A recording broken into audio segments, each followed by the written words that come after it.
What is going on, Trash Talkers? We are back with another episode for you. In today's video, we're going to give you our draft profile on Georgia defensive tackle Jordan Davis. All that and much more coming your way right now!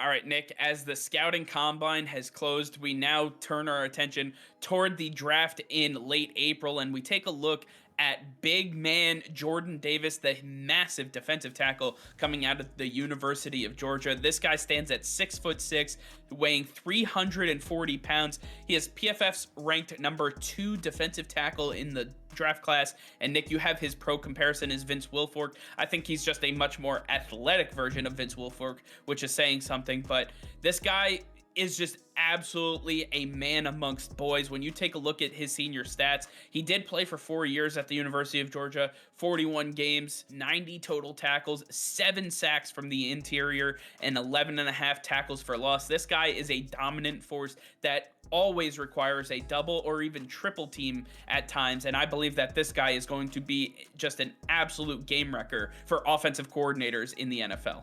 Absolutely. And when you look at what he just did at the combine, everything you saw on tape backs this up. Jordan Davis is just a different animal. We saw Derrick Henry prove that he was a different animal at Alabama, and Jordan Davis is going to be the same exact way for defensive tackles. We see big guys like this.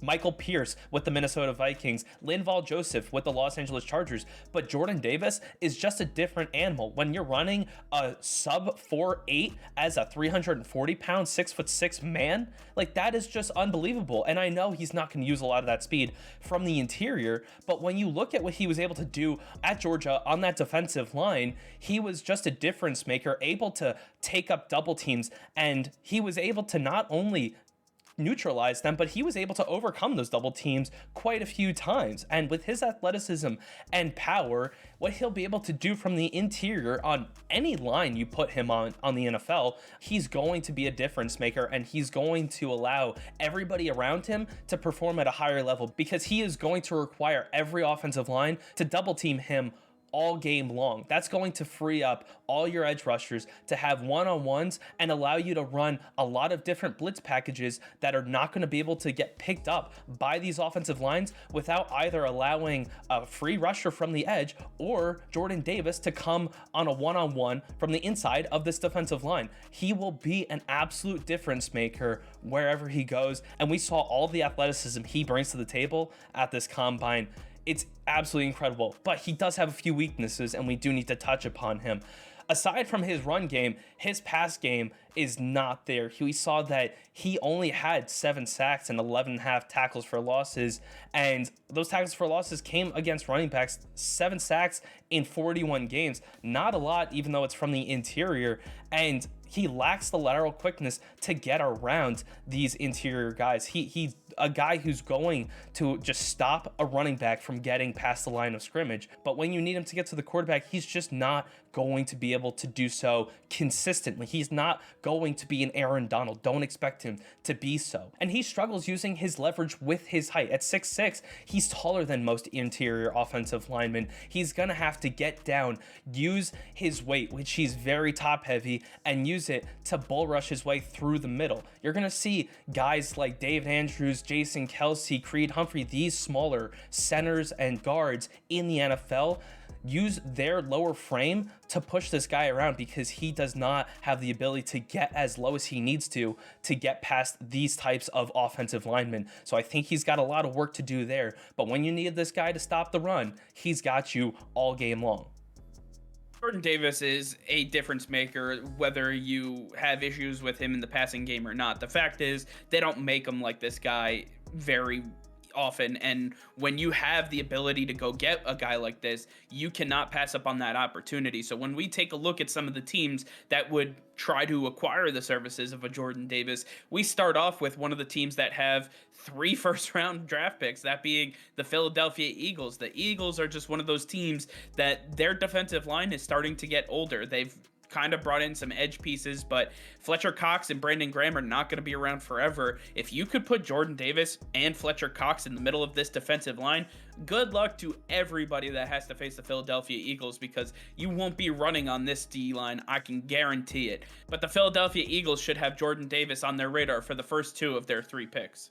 Another possible team for Jordan Davis, the Los Angeles Chargers. I know I said they have Linval Joseph, but let's face it, Linval has not been the guy they hoped he would be, and Joey Bosa is not getting any help from the interior of that offensive line. If Joey Bosa gets a guy like Jordan Davis, watch Joey Bosa absolutely flourish, and Jordan Davis is going to be able to do his thing from the interior as well. I think this is what Brandon Staley also needs to incorporate in this defense. The pass defense was abysmal, but so was the run stopping ability, and Linval Joseph couldn't do it. I guarantee Jordan Davis can. Next up, we see the New England Patriots, and the Patriots, they have tried absolutely everything over the last couple of years to get this interior defensive line in order, stopping the running game. Bill Belichick is just completely flustered with the amount of yards that the Patriots defense has given up on the ground over the last few years, and now it is time to stop that. If Jordan Davis is available at number 21, I fully expect the hoodie himself to go after Jordan Davis, pair him up with Christian Barmore, who they selected last year, and they would have the 1-2 combination at defensive tackle that nobody wants to see. You have a pass rusher and a run stopper next to each other on this defensive line with Matt Judon. Good luck. I believe that the New England Patriots are a perfect fit for Jordan Davis.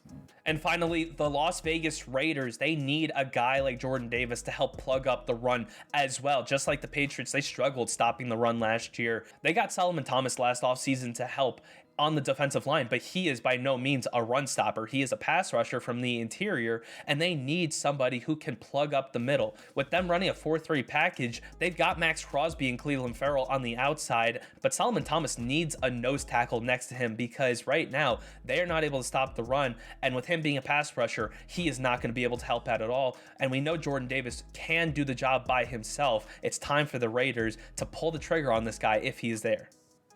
Yeah, I think Jordan Davis is going to be a day one guy for sure. I don't have a question about that. My question is, where does he end up going? Just because defensive tackle is not one of those positions you often see in the middle of the first round. It kind of seems like a team that has more first round picks would go after him, i.e. the Philadelphia Eagles. They have 3 first round picks, 15, 16, and 19. I could absolutely see them scooping Jordan Davis up with one of those picks and really solidifying their defensive line.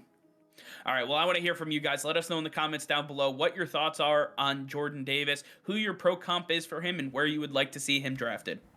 All right, well, that's going to be all for now. Thank you all for watching. Be sure to like this video and subscribe to the channel if you haven't already. Hit that notification bell. We go live every single day.